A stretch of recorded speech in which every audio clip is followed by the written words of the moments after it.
problema muito sério no nosso relacionamento. Quando a gente caiu, essa passagem que Paulo contou da questão do 7 vezes mais, né? Segundo a Pedro, que realmente é isso aí que acontece.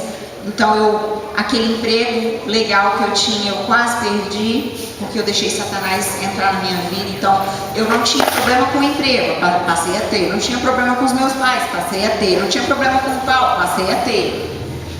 Então foi assim, todas as áreas da minha vida Satanás tocou, porque eu deixei ele entrar e cair. E aí um certo dia eu estava revoltada com Deus, porque Deus tinha deixado isso acontecer na minha vida, e fui para um monte e comecei a gritar com Deus e chorar: por que você está deixando o Satanás entrar na minha vida? Por que você... E gritando mesmo, não estava bonitinha assim igual eu estou falando com vocês não. E aí depois que eu vomitei tudo que eu tinha que vomitar, o Espírito Santo veio no meu ouvido e falou: filha, não fui eu.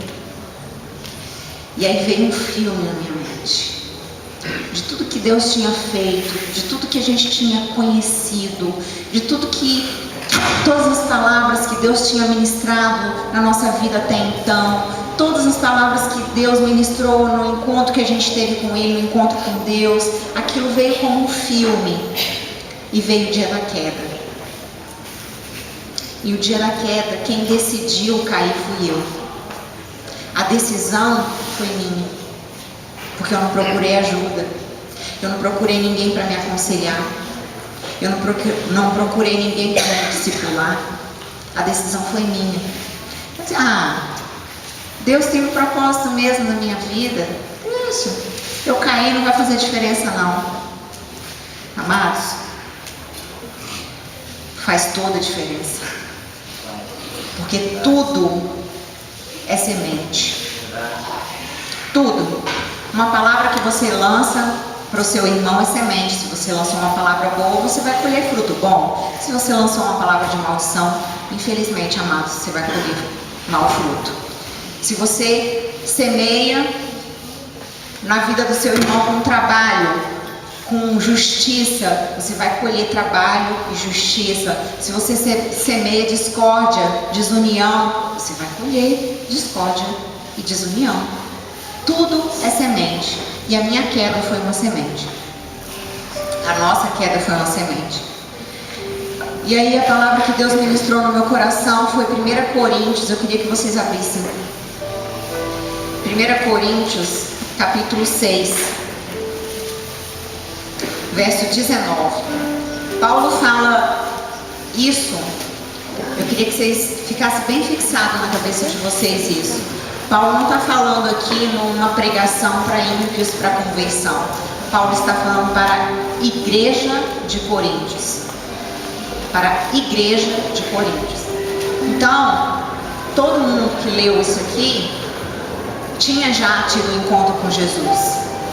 Não era não ímpio, não era não desconhecido da palavra. E Paulo diz assim: acaso não sabeis que o vosso corpo é santuário do Espírito Santo, e que está em vós, o qual tendes da parte de Deus, e que não sois de vós mesmos? Porque fostes comprados por preço. Agora, pois, glorificai a Deus no vosso corpo. E no versículo 9 ele diz assim, 1 Coríntios 6, 9: não sabeis que os injustos não herdarão o reino de Deus?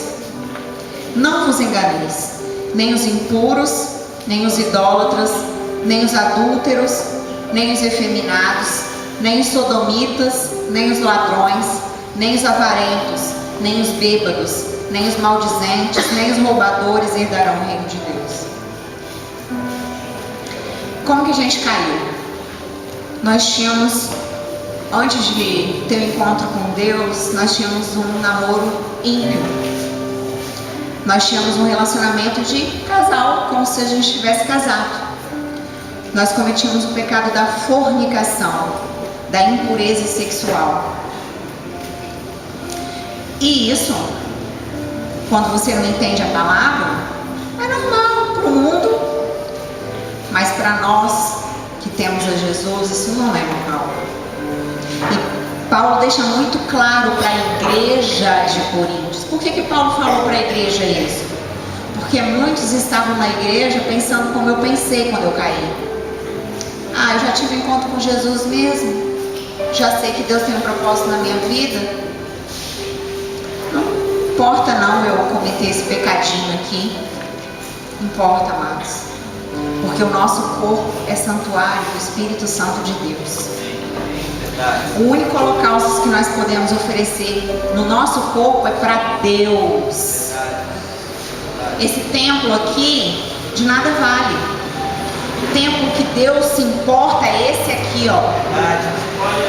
É esse aqui, ó. Isso aqui para Deus não importa. Importa sou eu, é você, é você, é você, é você, é você. Verdade, Deus. Isso que importa. E nós não podemos não servir de santuário para Satanás. E quando nós caímos, nós servimos de santuário para Satanás. Porque a relação sexual, ela é um holocausto. É um pacto de sangue. Deus criou o sexo. Deus criou o homem e mulher. Mas Deus fez uma cabaninha para que o sexo fosse um holocausto a Ele. O nome dessa cabaninha é casamento. E é só dentro dela que você pode praticar o sexo. Só dentro dela. Porque o pacto de sangue é comprovado cientificamente isso. Eu não estou falando de porque eu acho, não.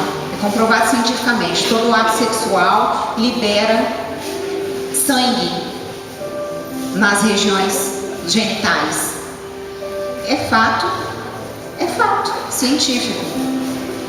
E quando essa liberação de sangue é feita, é um holocausto, amados. Olha lá como que era feito o holocausto. Como que Jesus morreu? Derramamento de sangue. Toda vez que a relação sexual é feita, é derramamento de sangue. Mas Deus fez o sexo para ser feito dentro do casamento, porque aí Deus envia os anjos para cercar o seu casamento, e aquele holocausto é elevado a Deus como incenso suave. Deus recebe aquele pacto que é feito de renovação de aliança no casamento, recebe com amor, recebe com unção, recebe com algo maravilhoso para Ele, feito dentro do casamento. Mas quando ele é feito fora do casamento, esse mesmo cheirinho, esse mesmo incenso vai direto para Satanás. Direto. Sem interromper. E aí, foi nesse ato que nós caímos. E foi nessa época que eu tive essa revelação de Deus. Deus me mostrou o meu pecado. Deus me desnudou. Deus me fez fazer uma autoanálise. Como é difícil fazer autoanálise, né, amados? Reconhecer o erro. E eu fiz um propósito com Deus aquele dia. Falei, Deus, não importa o que aconteça a partir de agora. O meu pacto de santidade é com o Senhor. Somente com o Senhor. Se o Senhor quiser me devolver o Paulo, amém. Se o Senhor quiser me dar outra pessoa, amém. Se o Senhor quiser me deixar solteira para o resto da vida, amém. Porque agora o meu pacto de santidade é com o Senhor. Eu quero ser santo para o Senhor. Eu quero me santificar para o Senhor. E aí o Paulo veio. E eu falei com ele isso. Falei da minha posição. E falei que eu não ia abrir mão da minha posição. E infelizmente, nessa época ele estava com um nível de depressão tão alto que ele bateu nas minhas costas e falou assim: eu não estou com essa fé toda que você está, não. Tchau. Eu não entreguei para Deus? Entreguei. E ele foi embora. E eu continuei. Com muita dor, claro. Com uma ferida deste tamanho no coração, claro. Mas continuei com a minha posição. Pouco tempo depois ele voltou. Nesse tempo eu estava jejuando e orando pela vida dele. E ele voltou, não tem jeito não. Eu sei que você está certa, eu não tenho força para fazer isso, mas eu vou fazer, porque eu sei que é a coisa certa. Você quer tentar comigo? Eu falei, tento. Quero. Mas você tem que aceitar as minhas condições. E ele aceitou as minhas condições. Nós não tínhamos condição nenhuma de casar, financeiramente falando. Porque o tempo que o Paulo passou no mundo, ele adquiriu várias dívidas e com aquela vida desregrada, nós não tínhamos. E eu tinha acabado de ser promovida no emprego, ainda estava com o meu pezinho de meia sendo formado, eu ainda bati com o meu carro, dei perda total nele. Então não tinha, a gente não tinha condição. Mas Deus tinha um propósito. 9 meses depois, nós estávamos entrando direto para o altar do Senhor para consagrar o nosso casamento a Ele. Nós fizemos um noivado, nós chamamos os nossos pais, pedimos perdão pela desonra que nós fizemos através da nossa vida contra a vida deles. Pedimos perdão à filha do Paulo pelo mau exemplo que a gente tinha dado a ela até aquela época. Ela conheceu o nosso testemunho de santidade. Nós pudemos tirar essa legalidade de Satanás da nossa vida, da nossa casa. 9 meses depois, nós estávamos no processo de purificação. Nós mantivemos a nossa posição de santificação, de estar santos diante do Senhor. Nós não caímos. Deus nos sustentou, porque não foi a gente. Não acredite que é você. Não acredite, é só Deus. Só Deus. Deus nos sustentou e nos carregou e nos deu uma festa de casamento, nos deu alianças lindas, ó, vendo? E nos deu um casamento lindo, uma festa linda, uma celebração maravilhosa, assim, coisa que a gente nem sonhava, que a gente não podia, mas Deus deu. Sabe por quê? Porque Ele está assim, ó, de braços abertos, só esperando a gente correr para os braços dele. Quando a gente corre a festa, Ele provê tudo, Ele abre as comportas do céu, Ele faz, porque é esse o propósito que Ele quer. E nós podemos consagrar o nosso holocaustos a Deus através do nosso casamento. E Deus tem feito coisas lindas no nosso casamento. Aquele homem depressivo, que bebia, que usava drogas, se prostituía, hoje é esse homem que prega a palavra do Senhor, que busca a santificação todos os dias, que está diante do Senhor como sacerdote, que busca crescimento. Deus fez algo tremendo na nossa vida, que foi colocar esse ministério de cura interior na nossa vida. E Deus tem feito um tratamento sobrenatural. É doloroso o tratamento, não vou falar, não vou mentir não. Às vezes a gente cai, como ele mesmo falou aqui. Às vezes a alma ela está tão cheia de coisa ruim que a gente deixa escapulir. Mas o fato de você deixar escapulir não significa que você perdeu a identidade de filho de Deus, não. Você tem que se arrepender, tem que ir para a palavra e liberar o perdão, pedir perdão, liberar o perdão. É isso. Cair é do homem, não é esse o ditado? Levantar é de Deus, mas você tem que querer que Ele te levante. E Deus tem feito coisas lindas. Nós temos ministrado a palavra do Senhor. Deus tem nos dado a oportunidade de falar disso aqui, que é só um pouquinho assim, do que Deus fez. Só um pouquinho. Deus tem nos dado um ministério. Nós trabalhamos desde quando nós tivemos aquele encontro com Deus, depois que nós caímos, que Deus nos reergueu. Nós fizemos o reencontro, que é sobrenatural.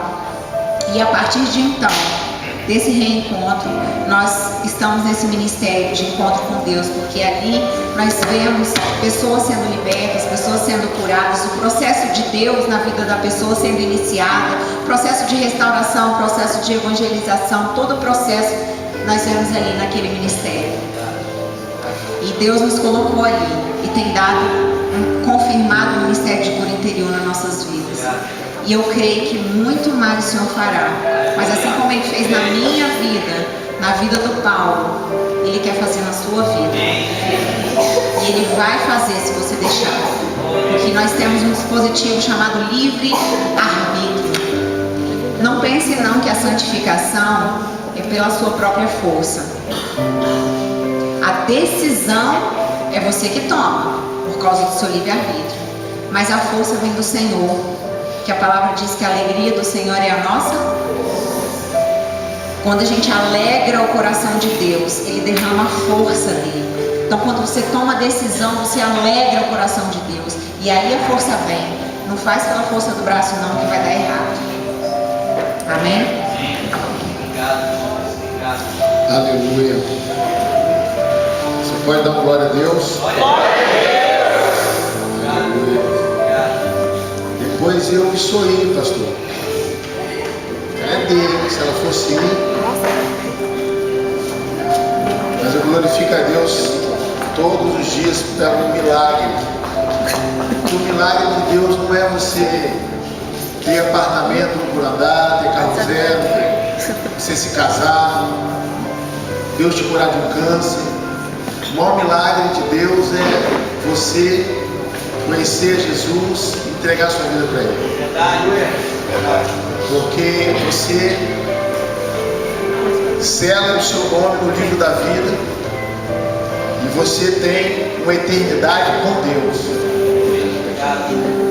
Fala para o seu irmão assim: olha, Deus tem um propósito na sua vida e Ele vai cumprir. Quando a gente fala Deus tem um propósito para a sua vida, a gente acha que é um chavão. Deus tem um propósito para a sua vida. Isso todo mundo sabe. Mas ele só se cumpre quando você permite. Porque Apocalipse diz: eis que estou à porta e bato. Quem está batendo? O Espírito Santo.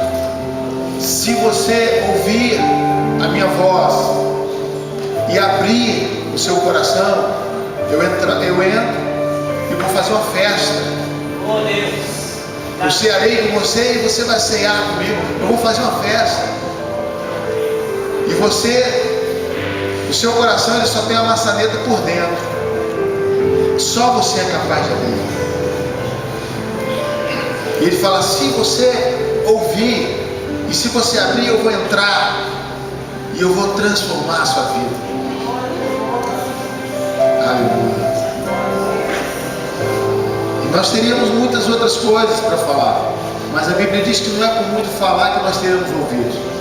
Nós falamos aquilo que Deus quis que nós falássemos. E se você crê que Deus nos mandou aqui para falar algo na sua vida, e Deus falou com você, curva a sua cabeça e feche os teus olhos. Olha para dentro de você.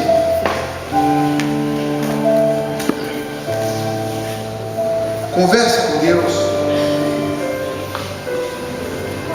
Fala: Deus, eu quero um testemunho de vida. Eu não quero viver com o testemunho dos outros.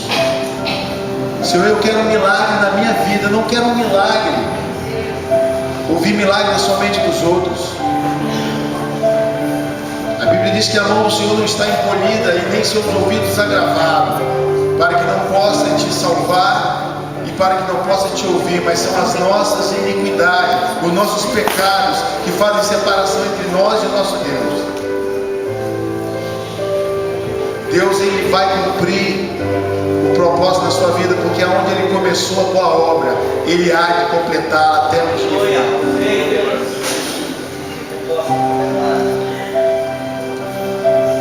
Deus restaura relacionamento, Deus restaura casamento, Deus restaura a sua saúde, Deus restaura as suas finanças.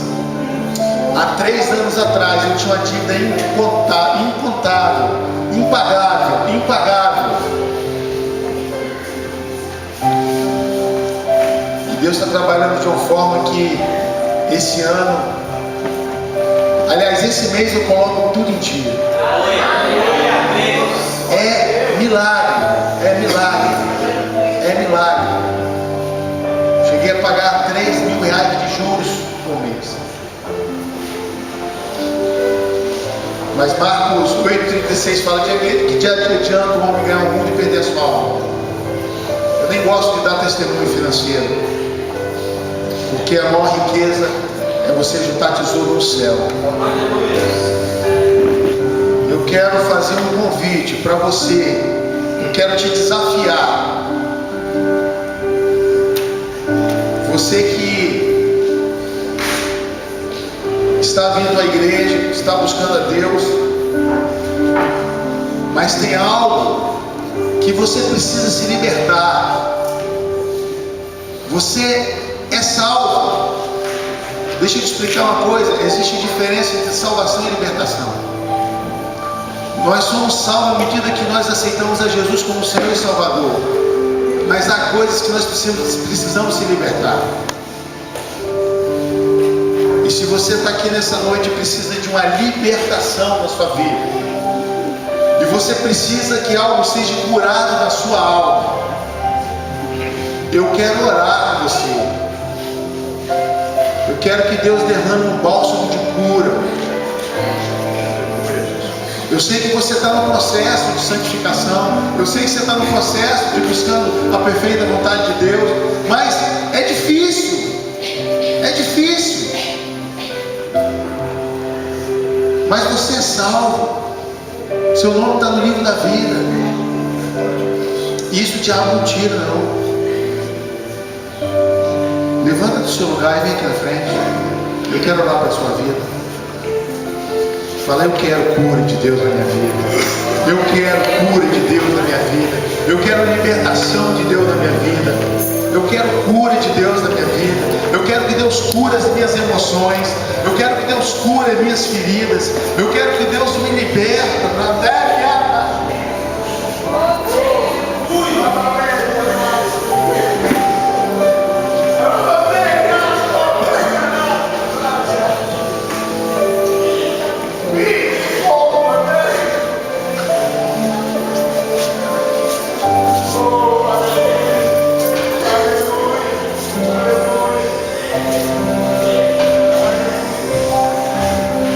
Deus te ama, irmão. Ele te ama do jeito que você é. Ele te ama do jeito que você está agora. Ele te ama. Ele te ama. Ele te ama igual como você está agora. Ele te ama igual ele ama a prostituta que está lá em Camburi nesta hora. Ele te ama igual. Todo o seu pecado, todas as suas mazelas. Ele te ama. Ele tem um cuidado especial com você. Ele te trouxe aqui nessa noite. Ele falou, filho, filha, sou eu que cuido de você. Deus de glória. O meu sangue está sobre a sua vida. É Deus. Deus quer liberar uma unção de cura nessa noite. Deus quer te libertar aquele pecado que te persegue. Deus vai te mostrar a raiz desse pecado. Ele vai te mostrar a raiz. Você vai na raiz e vai arrancar ele. Ele não vai cortar o galho do pecado, não. Ele vai na raiz e vai arrancar. Mas é necessário que você pegue a maçaneta do seu coração e abra para Espírito Santo. Ora comigo, Espírito Santo. Fala, irmão, Espírito Santo. Entra no meu coração e faça morada. Aleluia. Aleluia. Aleluia. Fala com Deus, não faça dificuldade. Nós vamos cantar um canto. E se Deus tocar em